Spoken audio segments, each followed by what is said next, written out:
আসসালামু আলাইকুম everyone, welcome to my channel ভোজন বিলাস বাই আলাইসা।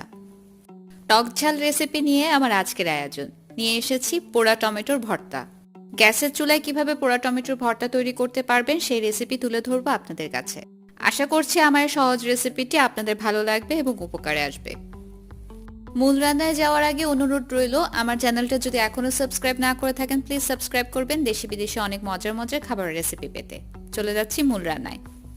প্রথমে চুলায় একটা ননস্টিকের প্যান বসিয়ে দিয়েছি, তারপর একটা 2-3 ফোঁটা তেল নিয়ে টিস্যুতে ননস্টিকের প্যানটা একটু মুছে দিয়েছি, অতিরিক্ত তেলের প্রয়োজন নেই। তারপর এখানে গোটা কিছু টমেটো দিয়ে দিয়েছি। টমেটোটা একটু মাঝখান দিয়ে এভাবে একটা ক্রস দাগ দিয়ে কেটে নিচ্ছি, আলতো করে একটু কেচে দিচ্ছি, তাহলে টমেটোটা ফুটে উঠতে পারে সেই জন্য। ননস্টিকের প্যানের পরিবর্তে আপনারা অ্যালুমিনিয়াম কিংবা লোহার প্যান ব্যবহার করতে পারেন, সেক্ষেত্রে তেলটা একটু বেশি দেবেন, তাহলে আর কড়াইয়ের গায়ে খুব একটা লেগে যাবে না।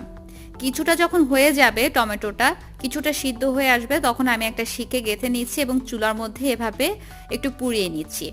আপনারা চাইলে প্রথমে পুড়িয়ে পরবর্তীতে সিদ্ধ করতে পারেন, আমি আধা সিদ্ধ করে তারপর পুড়িয়ে নিচ্ছি ফ্লেভারটা ভালো আসার জন্য। কিন্তু আধা সিদ্ধ করে পুড়িয়ে নিতে একটু অসুবিধা হয় কাজটা করতে। আপনারা যদি কাঁচা অবস্থায় অর্থাৎ সিদ্ধ করতে দেওয়ার আগে শিকে গেঁথে এরকম করে ঝলসে নিয়ে তারপর সিদ্ধ করতে দিতে পারেন, দুইভাবেই করা যায়। এখন আমি একটু ঝলসে নিয়ে এটাকে এখন বাকি সময়ের জন্য সিদ্ধ করতে দিয়ে দিয়েছি। চুলার আঁচটা একদম কমিয়ে দিব। এখন যখনই সিদ্ধ করতে দেওয়া হবে তখন কিন্তু টমেটোটাকে ঢাকনা দিয়ে তারপর সিদ্ধ করে নিতে হবে। আধা সিদ্ধ করার পর উপরে চামড়াটা ফেলে দিয়ে আমি কিন্তু শিকে গেঁথে নিয়েছি। আপনারা চাইলে চামড়া সহ শিখে গেঁথে নিতে পারেন, কিন্তু আমি আসলে পোড়া পোড়া ভাবটা বেশি চাচ্ছি বলে চামড়াটা ফেলে দিয়েছি। ঢাকনা দিয়ে 15 মিনিট অল্প আঁচে রান্না করার পর টমেটোটা এরকম পর্যায়ে আসে, কিছুটা ভাঙা ভাঙা হয়ে এসেছে। এখন আমি হাতা দিয়ে আরো একটু ভেঙে দিচ্ছি, যতটুকু সম্ভব হাতা দিয়ে ভেঙে দিয়ে আবার ঢাকনা দিয়ে অপেক্ষা করব 10 থেকে 15 মিনিটের জন্য। এই সময়টা আপনাদের কিন্তু কম বা বেশিও লাগতে পারে, চুলার আঁচের উপর ডিপেন্ড করে কিংবা টমেটোটা কতটুকু পাকা তার উপরেও কিন্তু ডিপেন্ড করে।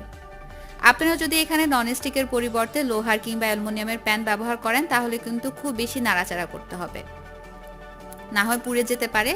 কিন্তু ননস্টিকের প্যান হলে নাড়াচাড়া করতে একটু সুবিধা হয়।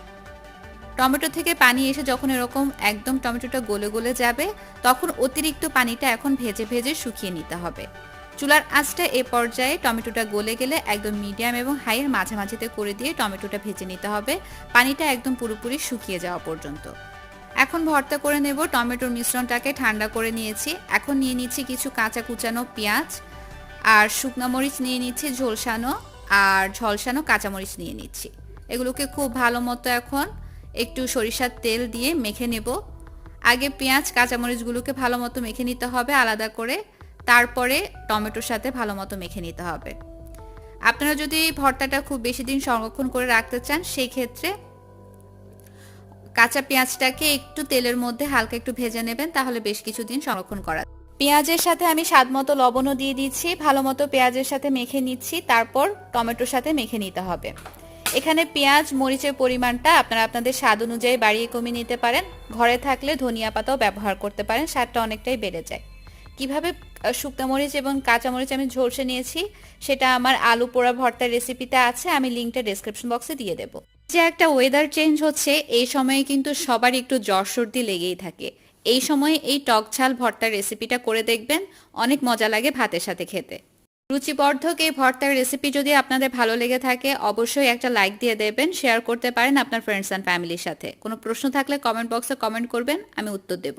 আজ তাহলে বিদায় নিচ্ছি। আল্লাহ আপনাদের সবাইকে সহি সালামতে রাখুন। আমার এবং আমার পরিবারের জন্য দোয়া করবেন। আমার ভিডিওটি শেষ পর্যন্ত দেখার জন্য অসংখ্য অসংখ্য ধন্যবাদ। আল্লাহ হাফেজ। কিপ ওয়াচিং ভোজন বিলাস বাই আলাইসা।